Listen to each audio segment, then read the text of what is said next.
আসসালামু আলাইকুম। আপনারা সবাই কেমন আছেন? আশা করি সবাই অনেক বেশি ভালো আছেন। আজকে আমি আপনাদেরকে দেখাবো ছোট ছোট আলু দিয়ে দারুণ স্বাদের আলু ভাজি রান্না করার একটি সহজ রেসিপি। এই রেসিপিটি রুটি, পরোটা, গরম ভাতের সঙ্গে কিন্তু ভীষণ মজা লাগে। তো চলুন আজকের রেসিপিটি শুরু করা যাক। সেজন্য আমি এখানে প্রথমে নিয়েছি ছোট ছোট আলু। ছোট ছোট আলুগুলোকে আমি ভালো করে কেটে নিব। ভালো করে কেটে নিয়ে ধুয়ে নিতে হবে।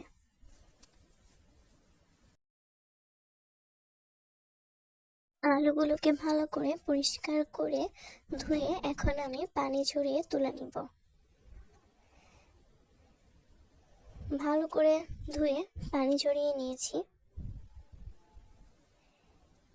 এখন এখানে দিয়ে দিচ্ছি পেঁয়াজ কুচি আর দিয়ে দিলাম মরিচের ফালি।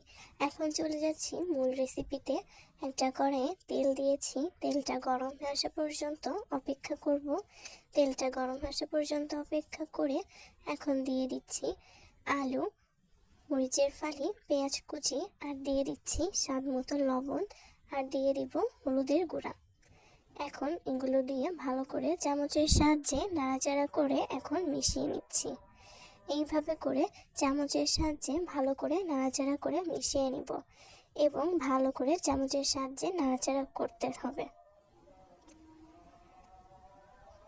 কিছুক্ষণ পরে আবার ভালো করে চামচ দিয়ে নাড়াচাড়া করে মিশিয়ে নিচ্ছি।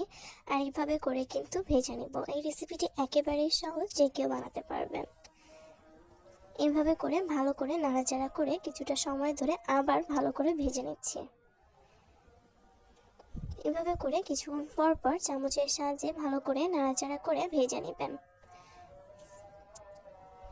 যারা আমার চ্যানেলে নতুন, এই রেসিপি ভালো লাগলে আমার চ্যানেলটিকে সাবস্ক্রাইব করে রাখবেন। আর যদি ফেসবুক পেজ থেকে দেখে থাকেন তাহলে কিন্তু পেজটিকে ফলো দিয়ে রাখতে পারেন। এইভাবে করে ভালো করে কিছুটা সময় ধরে ভালো করে ভেজে নিব। তবে আপনারা চাইলে কিন্তু নরম নরম করে ভাজতে পারেন, আবার একটু কড়া করে ভাজতে পারেন। এইভাবে করে ভালো করে কিছুটা সময় ধরে নাড়াচাড়া করে অনবরত ভালো করে ভেজে নিব। এই আলু ভাজিটা খেতে কিন্তু ভীষণ মজা লাগে। চাইলেই কিন্তু সকালের নাস্তায় খুব সহজে ঝটপট এই রেসিপিটি তৈরি করে ফেলতে পারবেন। খেতে লাগে ভীষণ মজা। তাহলে দেরি কিসের, অবশ্যই এই রেসিপিটি একবার হলেও ট্রাই করবেন।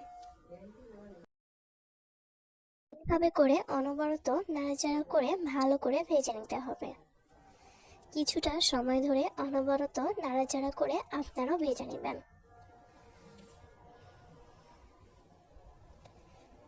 এইভাবে করে আমি একটু কড়া করে ভেজে নিচ্ছি। একেবারেও কড়া না, একেবারে নরম না। এভাবে করে ভাজি করলে সবচাইতে বেশি খেতে মজা লাগে। রান্নাটা কিন্তু প্রায় শেষ পর্যায়ে, আর কিছুক্ষণ ভাজি করে নামিয়ে নিব।